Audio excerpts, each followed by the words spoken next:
दास की जब भी परमात्मा आज्ञा देता है तो भगवान की सीताराम की धुन कभी 3 दिन, कभी 5 दिन, कभी 7 दिन, कोई जगह का ठिकाना नहीं, जहां हनुमान जी महाराज करवा दे वहीं पे।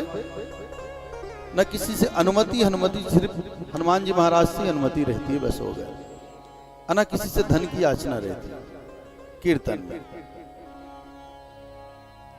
तो संत भगवान कीर्तन गाए 5 दिन तक रहे। 5वें दिन जब जाने लगे तो भक्तराज धन्ना जी महाराज कहते हैं, प्रभु आप जा रहे हैं, अपने ये ठाकुर साहब हमें दे दीजिए, इनकी मैं पूजन करूंगा। अच्छा, कलियुगी संत प्रेम से बोलिए। कहते तू क्या पूजन करेगा? एक पत्थर उठा करके दे दिए। कहते ले रख ले, और रोज पूजन करना, रोज भोग लगाना। ठीक है गुरुदेव, बगैर भोग लगाए खाना मत। बिल्कुल गुरुदेव, जैसी आपकी आज्ञा। आगे चल करके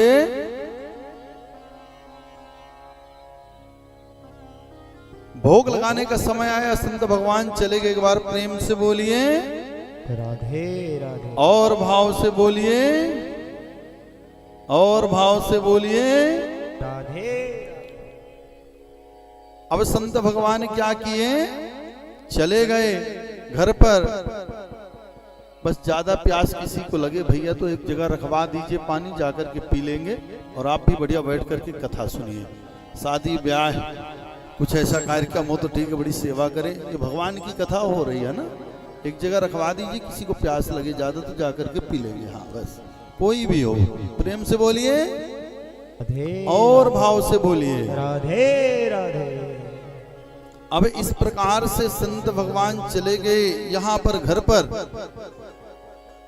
भोजन प्रसादी बनी, पूजन पाठ करने के बाद में भोग लगाए, पर्दा लगा दिए, जैसा जैसा गुरु जी बता गए थे। मंत्र वगैरह कुछ आता नहीं था बेचारे, सब करे तो करे क्या। भक्तराज पर्दा खोला, कुछ टाइम बाद तो रोटियां रखी थी।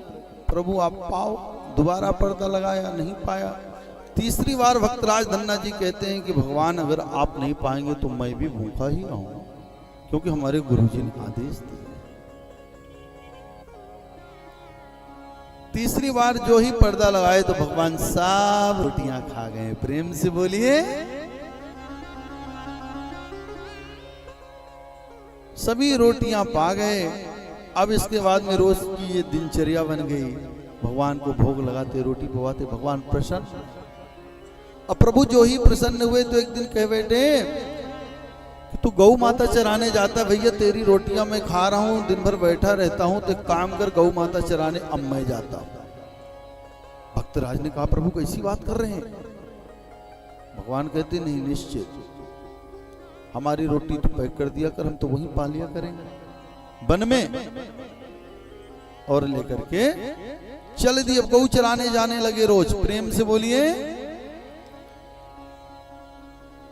शाम को गौ माता लेकर के आ जाए, फिर घर में भोग लगे, यही दिनचर्या बन गई। अच्छा ठाकुर साहब और किसी को न दिखे, भक्तराज की ही मुलाकात हो दिखे। समय 1 वर्ष हो गया। संतों ने भी सोचा कि चलो आज वहां पर धन्ना जी के यहाँ, भक्तराज के यहाँ चला जाए, 4-6 दिन का वहां डेरा पड़े, वो सारी व्यवस्था करता ही है। प्रेम से बोलिए राधे राधे। भाई, आदमी संत ब्राह्मण महात्मा कोई भी काम करने को विचार भी वही करते हैं जहां पर करने लायक हो, जहां पर कुछ प्रभाव पड़े। धन्ना जी में भी देखिए कितना बड़ा प्रभाव पड़ा, हमारे अर्जुन भैया में देखिए कितना बड़ा प्रभाव पड़ेगा जीवन में।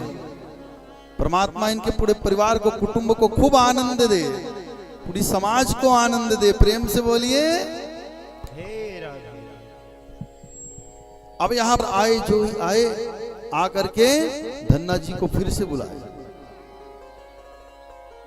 धन्ना जी से कहते हैं, जो मैं ठाकुर साहब दिया था, पूजन पाठ किया कि नहीं किया? प्रभु मैं करता हूँ, भोग लगाता है, लगाता हूँ। कहाँ है दिखा?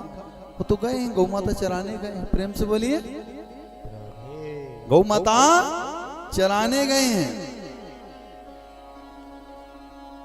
झूठ बोल रहा, फेंक दिया होगा कहीं, निश्चित है। पत्थर तो दिए थे उठा करके वो अपने समझ से। चल दिखा लेकर के गए। भगवान उसको, भक्तराज को, धन्ना जी को तो दिख रहे थे, लेकिन उन पंडितों को नहीं दिख रहे थे, संतों को नहीं दिख रहे थे। ब्रह्म ऋषि थे वो, ब्राह्मण ऋषि थे। हमें नहीं दिख रहे, बताओ आग्रह करते हैं, धन्ना जी आप दिखो, हमारे गुरुदेव भगवान को आप दिखिए। भक्तराज के आग्रह पर कहते हैं कि इनका इतना पुण्य प्रताप नहीं है, तूने मन से सत्संग में बैठा है, मन से हमारी पूजन की, इसलिए साक्षात मैं तेरे सामने रहता हूं। इनके भाव ऐसे नहीं, बहुत आग्रह किए धन्ना जी, तब जाकर के वह दर्शन दिए। तो प्रेम के पाले में भगवान रहते हैं सदैव। सत्संग का प्रभाव, कथा का प्रभाव, यज्ञ का प्रभाव, गुरु सेवा का प्रभाव आपके जीवन में ऐसे पड़ता है जैसे आप स्नान करते हैं, जल डालते हैं सर पर, तुरंत पूरा शरीर ठंडा हो जाता है, शीतलता दे देता है, इतना जल्दी प्रभाव पड़ता है। इसीलिए सदैव परमात्मा का आराध्य मानव को करना चाहिए, ईश्वर के प्रति भरोसा रखना चाहिए। आप सब लोग बहुत प्यारे कथावाचक लग रहे हैं, बहुत प्रेमी कथा श्रवण करता लग रहे हैं, सुनने वाले लग रहे हैं।